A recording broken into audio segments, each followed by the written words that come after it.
All right. We'll start off. We'll go to several countries here, but the first country that we'll start off in is India. Something you need to know: Indian National Congress was founded in 1885. Remember that India is the crown jewel of the British Empire, and the Indian National Congress's whole purpose is to promote self-rule. That the Indians want to rule themselves, as you can imagine, instead of being a part of this British colonial rule. Initially, it does get support from both the Hindus and Muslims. Remember that these two groups have had a very long and bloody history with each other. The original position of it was in favor or collaboration with the British, basically willing to work with the British if they can get more autonomy. But after World War One, they're going to shift gears and they're going to be completely against the British. They want their independence after World War One. The Indians are going to actually fight in World War One on the side of the British. The British encouraged the development of a counter-Muslim league. Basically, this was to limit the power of the Indian National Congress. Basically, the British are playing both sides against each other. Woodrow Wilson and Vladimir Lenin were both inspirations to this movement of self-rule. Woodrow Wilson, in his famous 14 points, one of his points was self-determination of peoples, that they should not exist as colonies of other powers. And of course, Lenin and his socialistic aspirations as well. Big name here, Mohandas Gandhi. He's a big deal. He was Hindu, but he studied abroad, so he has some westernization to him. He studied law in London, and he practiced law as a lawyer in South Africa. But he's going to come back, and he's going to come back to India to make a change. He opposed apartheid. In South Africa, that was basically segregation, extreme segregation. He returns to India in 1915, 1 year after World War I begins, and he is going to, give me just a second.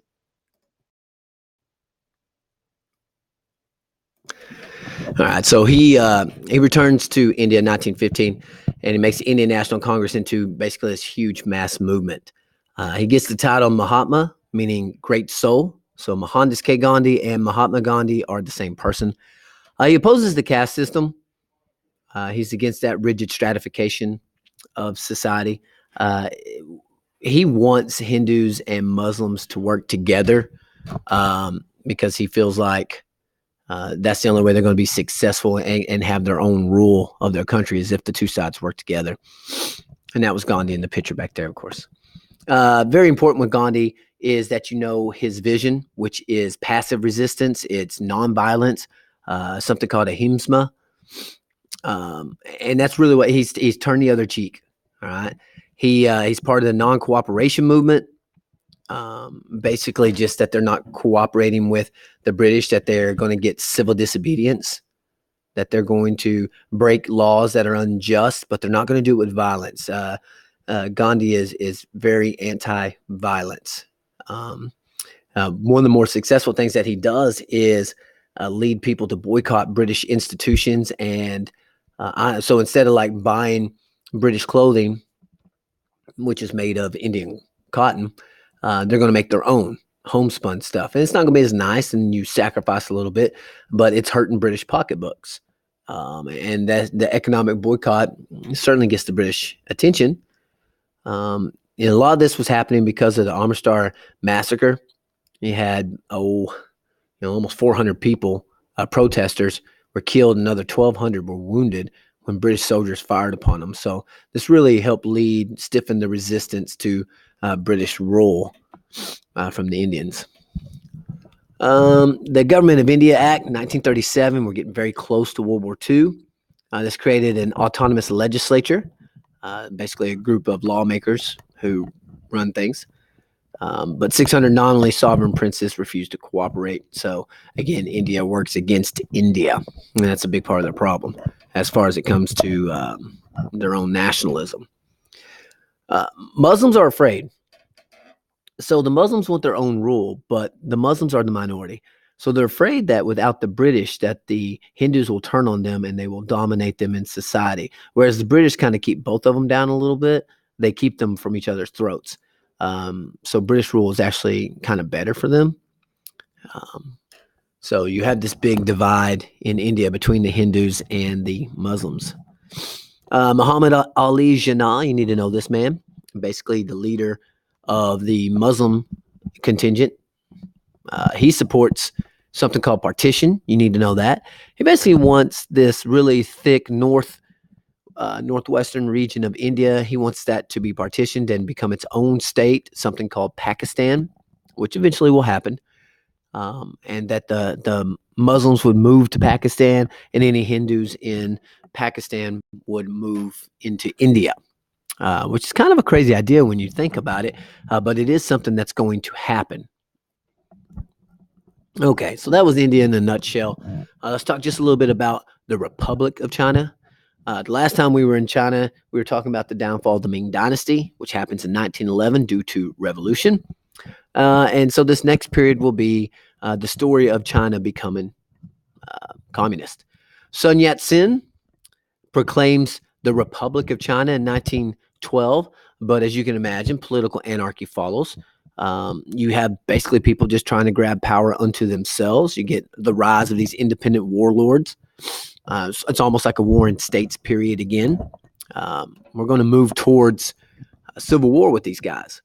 You get the May 4th movement, where students and urban intellectuals protested foreign interference. Remember that there's been a lot of European powers influencing China. There's been a lot of even America and especially the Japanese, who are very close. And they're protesting foreign interference. They want China back to China. Marxism becomes more popular, this brand of socialism.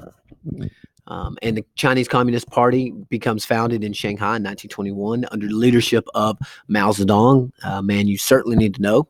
A man who's going to be really responsible for more deaths than any other person in history. He has some interesting policies that we'll talk about later on that are going to make this happen. Now, Sun Yat-sen creates the Nationalist People's Party, the Kuomintang, and he accepted support from the Soviet Union. He needs money. Members of the Chinese Communist Party also joined the Kuomintang. But, Sun Yat-sen is going to die, and his successor is going to be Kai-shek or Jishi. Same person. Make sure you know him by both names. Launches military expedition to unify China, and he turns against his communist allies. So the communists are on the run now, and they're going to flee 6,215 miles to northwest China in something called the Long March. That is the distance from New York to LA back to New York. I mean, that is a very, very long march, and it's one that's going to kill tens of thousands. I think they go out with about 100,000 and only come back with 6,000 or so. They take massive losses, but they come back stronger. And Mao Zedong is basically a hero by this time. He's a man of the people. So he pushes forth his brand of communism called Maoism. Here's a little map. Struggle to control China. They're in a massive, long civil war, drawn-out civil war. It's going to get interrupted when these guys show up, though, when Japan decides that they want a piece of China and that China is weak enough for them to do it. So Japan signs treaties under the League of Nations, which would limit its imperialist activity from 1922 to 1928. And you got craziness going on in Japan, political chaos, assassinations of leaders. Basically, the militarists are going to be the ones who come to power, and the emperor is going to, he's just going to be that figurehead that he's typically been in Japanese society. But their circles advocate greater assertion of Japanese power in the region. Basically, they want to be expansionist. They want to be interventionist. While America is being isolated in this time period, the Japanese are trying to assert themselves. China presents itself as a soft target. It's close in proximity, has tremendous resources, but they too are in political chaos. They're fighting a civil war. They're not as industrialized as Japan. They look ripe for the picking. Which leads us to 1931, which is the first example of Japanese aggression against the Chinese. Japanese troops in Manchuria, China, secretly blow up small parts of the Japanese-built South Manchuria Railroad as a pretext for war. So basically, they're going to blame the Chinese, saying the Chinese attacked them. Over opposition of Japanese civilian government, the military takes Manchuria and renames it Manchukuo, which becomes a puppet state. So Manchuria is northeast corner of China, rich in resources. Japan fakes an attack by the Chinese to give them a pretext for war. The people of Japan don't really want this war, but the militarists say, no, we're doing this. And you will see that trend, the militarists doing what they want to do and not what the people want. So we'll leave off there for a second with Japan and go to Africa and their role in World War I, in the Great War. African colonies participated in World War I. They didn't have much choice. Allies invaded German-controlled colonies. That was part of it, was that they were going to hurt Germany's colonies so that they couldn't receive support from them. And, Africans were encouraged to fight white soldiers. And that theme's going to stick around. The Africans are going to get experience in this war, and they're going to turn around and use that for their freedom, their quest for freedom. Encourage local rebellions and challenges to European domination. It certainly does. Certainly. Africa's new elite, post-war, often influenced by education and other experiences abroad. You got Jomo Kenyatta, a Kenyan nationalist who wants to create these modern nation states in Africa that resemble those he had seen in the West, in Europe. And then you also in this time period have Pan-Africanism promoted by Jamaican Marcus Garvey and his Back to Africa. African Americans and Africans throughout the New World are dealing with racism and segregation and stuff. And Marcus Garvey's plan is to get all the Africans to go back to Africa, and that they will see themselves as black rather than their separate tribes, and that they will have unity. Now, Latin American developments. So again, we're all over the place in this chapter. There are developments in Latin America. Reaction against U.S. influence was protested by university students who explore alternative political identities, especially Marxism. America's not going to like that. They don't like socialism. They're not going to support it in any way, and they're going to do their best not to let it crop up in their backyard. Fidel Castro comes to power in Cuba in 1959, and he's going to turn to communism. You have these other guys here too that are looking at systems that aren't very friendly to America. There's a picture of Castro.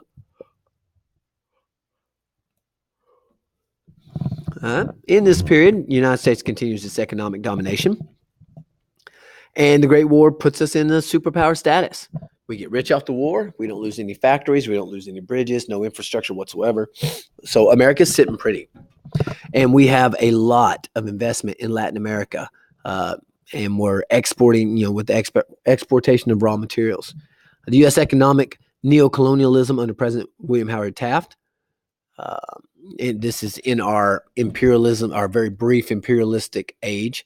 But Taft believes in something called dollar diplomacy, whereas predecessor Teddy Roosevelt was more of a, bring the guns, we'll fight it out. Taft was like, we have money, we're rich, so we can just pay people off when we need to, and we'll call it dollar diplomacy. Basically blends into this Yankee, what many people consider the America Yankees. As you can see, U.S. possessions, we have some here, and then we are intervening in Mexico and in Nicaragua and Venezuela and Colombia, the Dominican Republic. We're any place that we feel like our investments are threatened, we're going to show up. Now, a few presidents later, FDR becomes president during the Great Depression, and he's going to push forward a good neighbor policy. He avoids direct intervention by supporting local leaders, and his U.S. Marines would train local militias. So he would basically have the locals do all the work, and America would be in the background, sort of. Look, the same picture of FDR as the last chapter. Nicaragua, there in Central America. Civil War in Nicaragua during the 1920s, and the United States supports Anastasio Garcia. And Augusto Cesar Sandino leads the opposition to the United States influence. Somoza assassinates Sandino in 1934, and this would maintain good relations with the United States. You will see this trend in the Cold War especially, but throughout much of American history. We're going to support, excuse me, we're going to support we're going to support the leaders that support us. And if a leader doesn't support America, they typically don't stay in power very long, except for, of course, Fidel Castro. Developments in Mexico as well.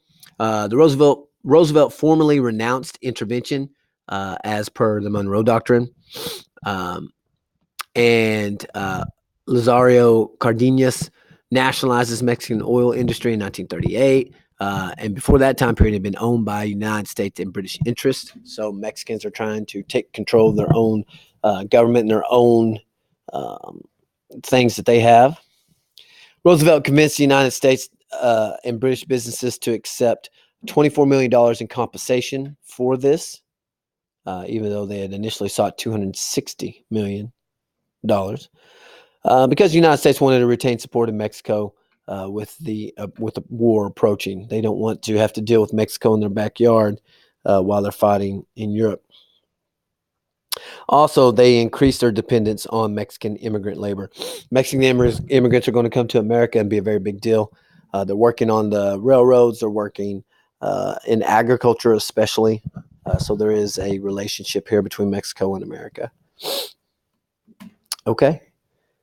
So this is a short, almost filler chapter. It's basically touching bases with all these different parts of the world in between the two great wars, between World War I and World War II. It shows you the effects of colonialism and the connections there. And the rise for nationalism that's going to happen after World War II. After World War II, most colonies will win freedom for themselves between the late 40s up until about the 1970s. After 1970s, pretty much everybody has won their own independence. So, not the most exciting chapter, but a few key points in there that you got to make sure you know. Okay.